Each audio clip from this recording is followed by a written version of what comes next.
decretar, declarar y la voluntad de Dios. Bueno, este es un tema que ha tomado auge en los últimos tiempos, ya que se dice que es una postura en la cual podemos obtener o dirigirnos hacia ciertas situaciones, cosas que nosotros querramos.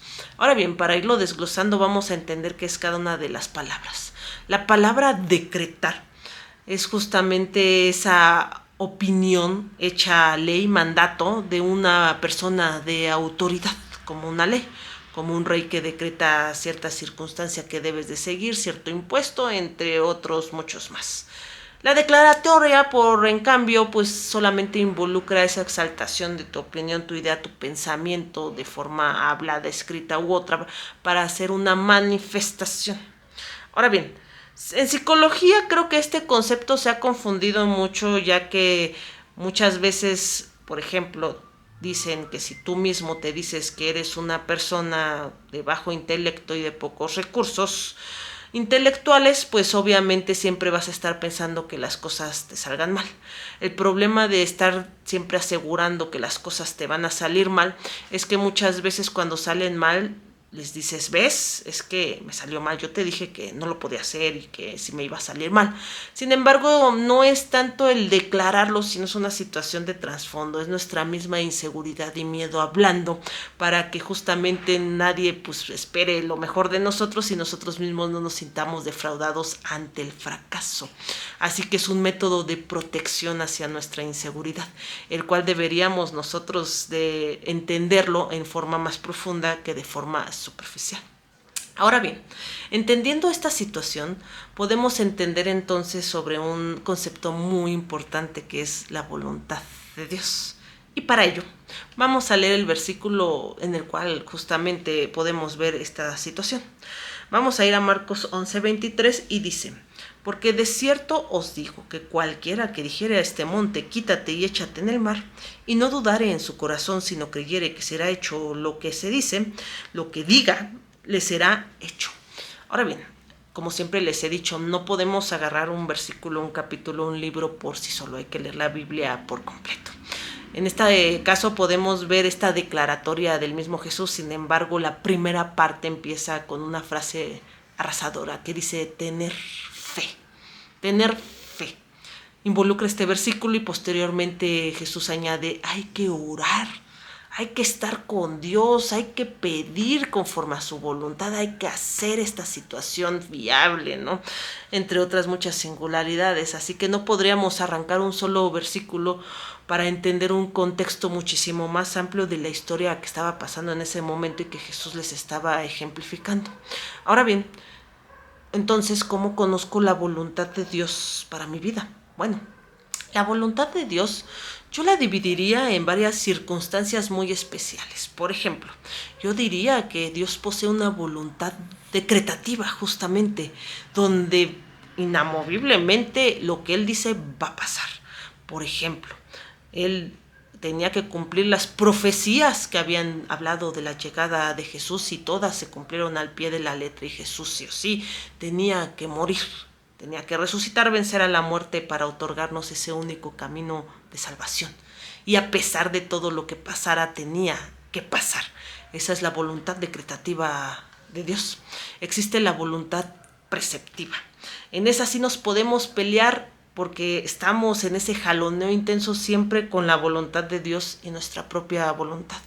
Es decir, la voluntad preceptiva son todos esos preceptos que nos ha dejado Dios. Por ejemplo, los mandamientos. El mandamiento podría decir, no robarás. Y tú podrías decir, bueno, no robo, pero me salgo antes del trabajo, me quedo media hora en el baño, hago menos trabajo porque me pagan igual y eso sería igual a un robo. Pero tú no lo considerarías igual. Entonces existe un conflicto entre tu voluntad y los preceptos de Dios, pero que tu voluntad sea sobre tu vida no quiere decir que sea la voluntad de Dios, porque justamente la voluntad preceptiva de Dios ya está dicha. Que tú quieras a lo mejor disimular, pelear, encubrir o tal vez otra situación interesante, no quiere decir que esa sea la voluntad de Dios. La voluntad de Dios se conoce justamente a través de su palabra. Existe otra voluntad y es la voluntad permisiva. Esta voluntad permisiva no quiere decir que tú hagas exactamente lo que tú quieras hacer de tu vida, sino, por ejemplo, tal vez tú tienes 3 personajes que pueden ser posibles parejas y los 3 tienen buenas cosas, pues comulgan con tu misma ideología, etcétera. Entonces los 3 parecerían buenos. Aquí viene la pregunta final. ¿Y tú con quién quieres entablar una relación? Entonces esa oportunidad, esa voluntad se vuelve permisiva a que tú decidas si cumples con las anteriores de Dios. Entonces ahí sí viene. O por ejemplo que tú quieras estudiar psicología, medicina y tal vez ciencias y digas, bueno, pues todas cumplen, son trabajos honrados, son buenos y puedo yo honrar a Dios con cada una de ellas. Entonces ya tendrías que elegir por medio de tus gustos, aficiones. Pero la cosa que siempre hemos tenido nosotros es la congruencia, que tu llamado, que tu vida, tus gustos, todo, la voluntad de Dios vaya alineado. Ahora bien, existe una voluntad oculta porque muchos queremos saber cuál es la voluntad de Dios sobre nosotros. Sin embargo, si es oculta, ¿cómo entonces la querríamos saber? Para conocer eso necesitaríamos entender primero las otras voluntades, seguir los preceptos de Dios. Y si no los conoces, la voluntad específica de Dios en tu vida la puedes conocer el día de mañana. Aquí involucraríamos otro concepto muy importante que es la confianza en Dios. Y esa confianza en Dios solamente se puede desarrollar cuando tienes una relación con Él.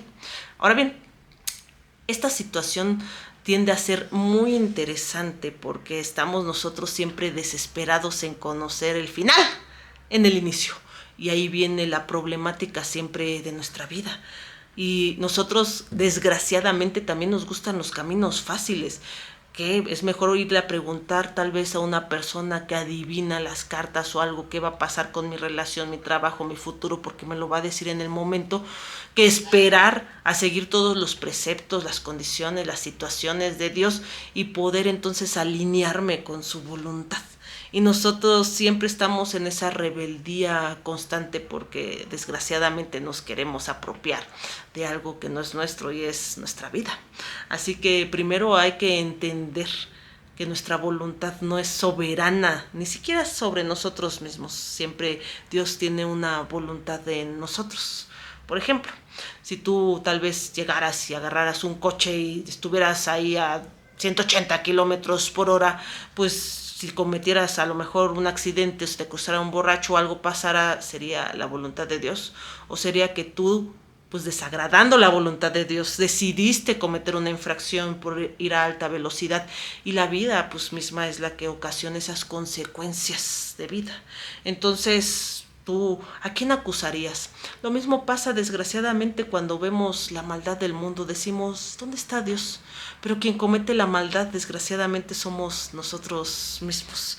Y ese desafío de nosotros entender que Dios no se mete con la decisión, que estamos peregrinando en un mundo de dolor y sufrimiento y que solamente con Él podemos tener luz, es el mayor de nuestros retos. Así que todo camino que sea fácil para ti decidir, que solo involucre la palabra yo, que yo quiero, yo necesito, yo hago, hay que entenderlo y reflexionarlo un poco más porque esa es la palabra que debería desaparecer para entender y aceptar la voluntad de Dios y no lo que nosotros quisiéramos hacer a través de un decreto, una declaratoria, porque así lo deseamos egoístamente, a pesar de las circunstancias e inclusive violando las leyes, como si salieras tal vez a conducir una moto sin licencia y dijeras, Diosito, que no me agarren, pero estás rompiendo todas las leyes. Entonces estás pidiendo algo contrario a lo que es la voluntad de Dios y después si te agarran, ¿a quién echarías la culpa? Y ese es el problema al final cuando nos enfriamos y decimos, ¿dónde está Dios? Y cuántas veces entonces nosotros entendimos su voluntad sobre nosotros. Esa es la pregunta que diariamente nos deberíamos de hacer todos. Así que bueno, yo siempre se los diré, Dios los ama mucho, quiere que conozcan ustedes la verdad. En realidad lo que Él siempre ha dicho a través de su palabra es para evitarnos sufrimientos. Así que no lo duden, acérquense a Él, Dios los ama mucho y el día de buena nueva es hoy. El día de aceptar a Jesús como tu Salvador, murió y resucitó por ti es hoy, así que no esperes más. Dios los bendiga mucho.